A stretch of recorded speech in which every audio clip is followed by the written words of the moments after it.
Hello, and welcome back to Foos Entertainment. This time for my review of Rogue One, a Star Wars story. As you can see, this is a little different from probably your copy of it if you own it.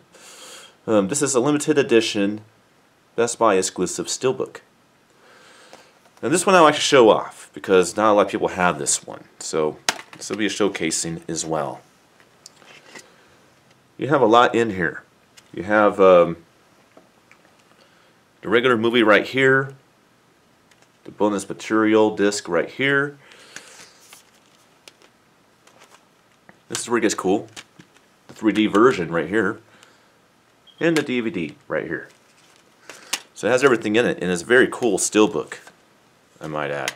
Even has artwork on the inside, but we're not going to know too much into this, not get too hasty with it.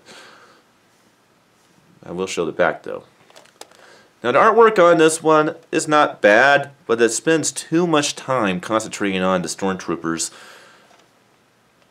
and stuff like that in the movie. But I do like the fact it does have the Death Star behind in here. This was a limited edition, which means that if you didn't get this when it came out, you're not going to find it unless you're going to go to eBay or something.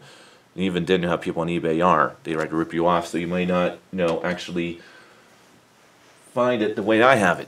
Alright. I watched it in 3D.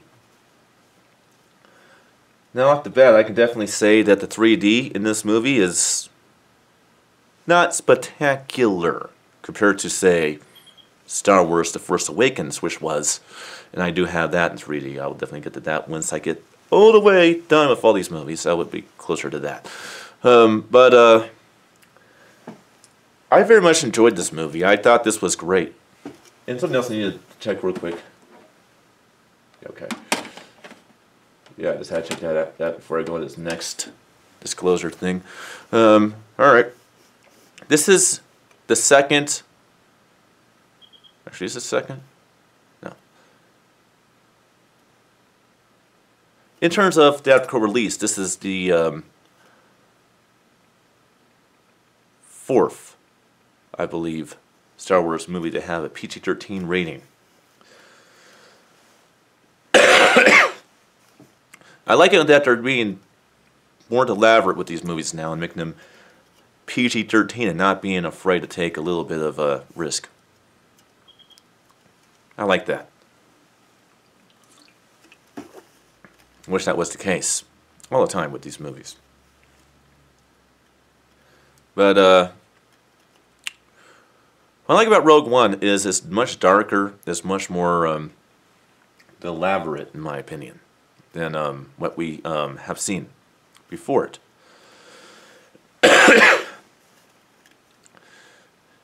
The 3D in this movie, like I said, it's not spectacular, but it's not bad. There's a lot of stuff. Now, like I said before, on a video which I probably will delete because no one really cared for it, not to mention I don't care for it, I don't like the way it looks.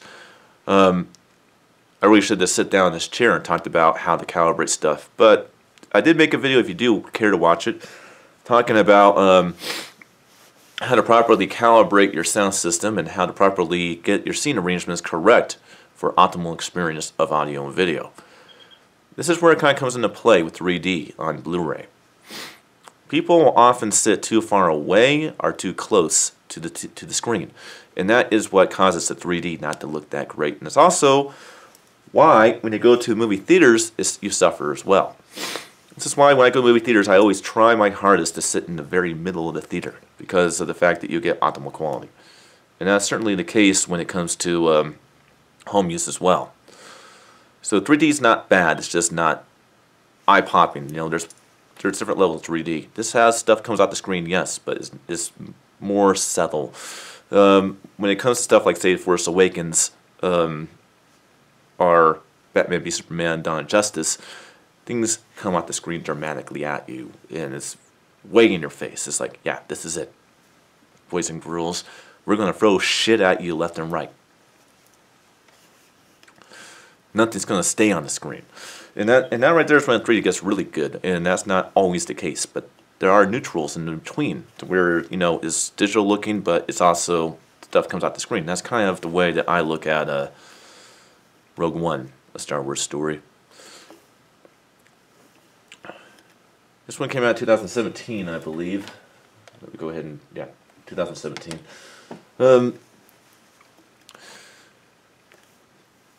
Plot of the movie. Alright.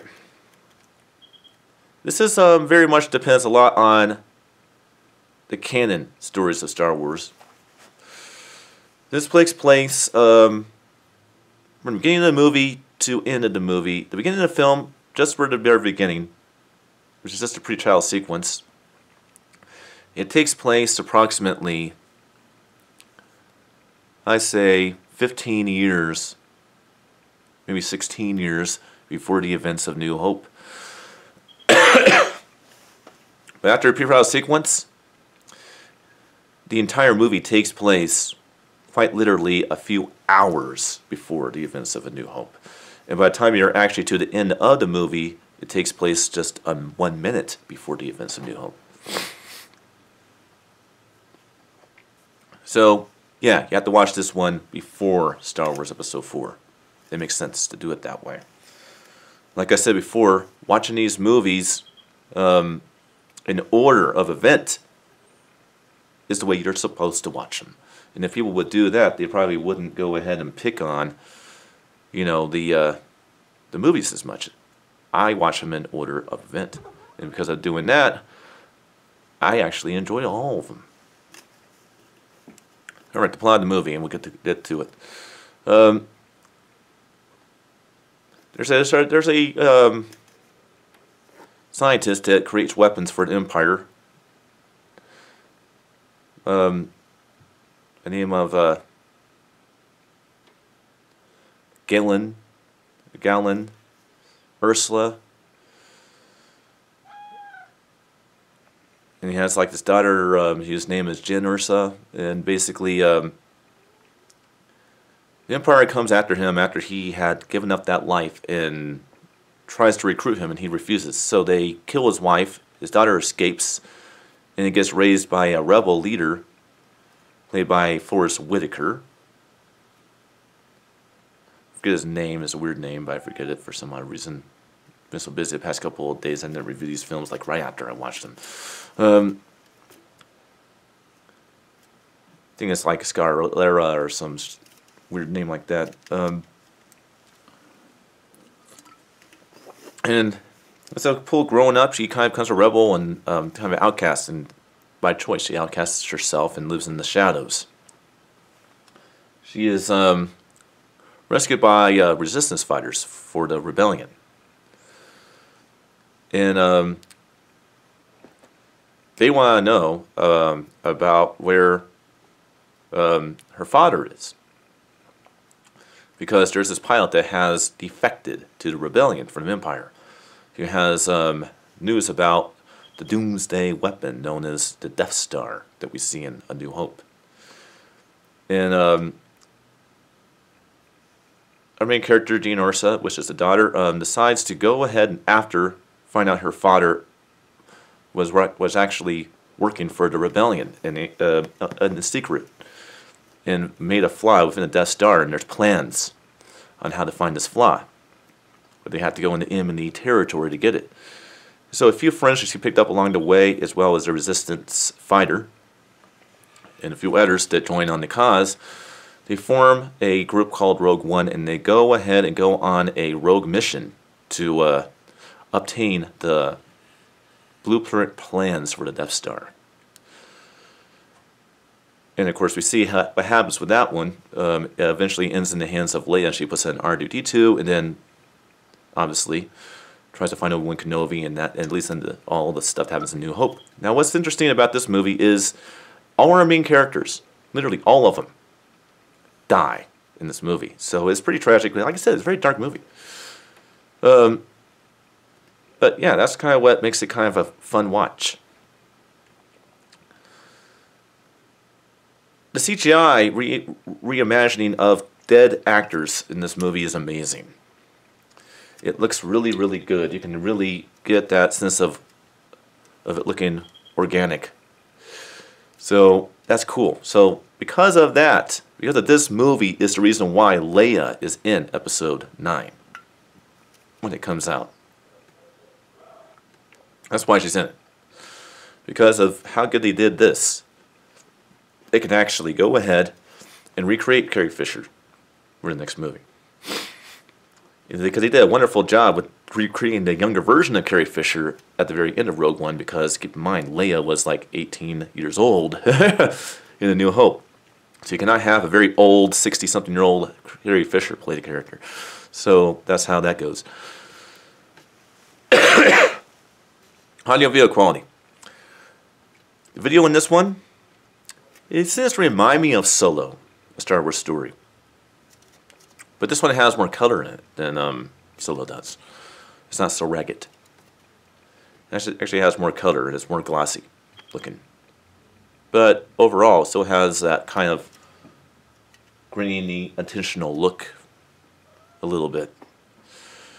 But I kind of like that with these. It kind of shows you this kind of interesting world that existed before the days of, you know, A New Hope.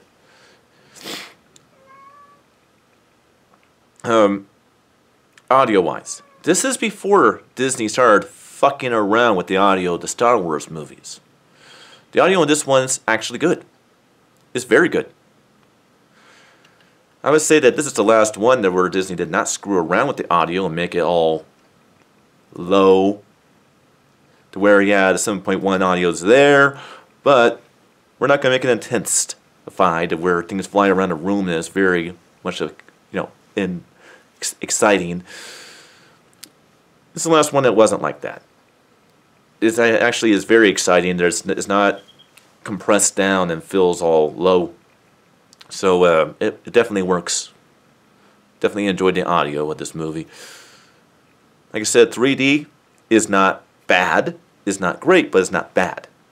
To give you a definition of what bad 3D looks like, here's a definition. Here's some examples of bad 3D. Some people out there that want to bash on 3D. Ghost Rider: Spirit of Vengeance is bad 3D. The conversions for Jumper and iRobot are bad 3D. I would say that Dawn for the Planet of the Apes is bad 3D. And I'll look behind me for a second here. Maybe I can find some more for you.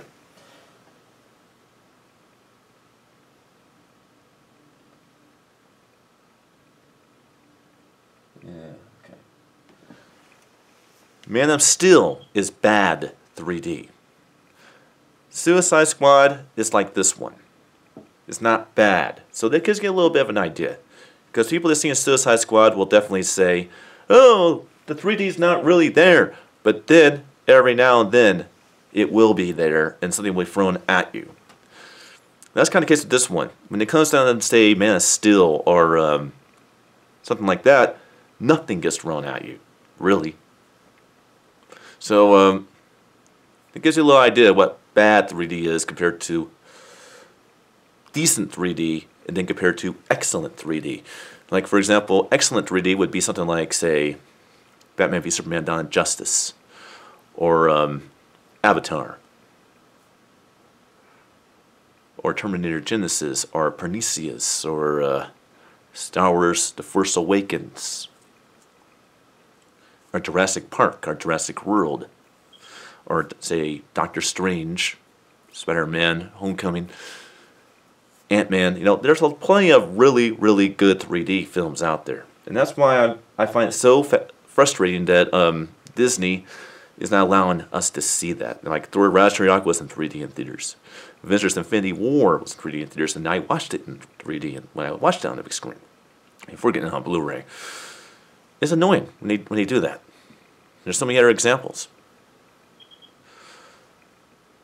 So yeah, those are my views on Rogue One: A Star Wars Story. Did you like the movie? Did you not like the movie? Have you seen it? Have you not? As always, subscribe, check back from time to time, and I will see you guys next time for my review of Star Wars Episode 4: A New Hope. Until then.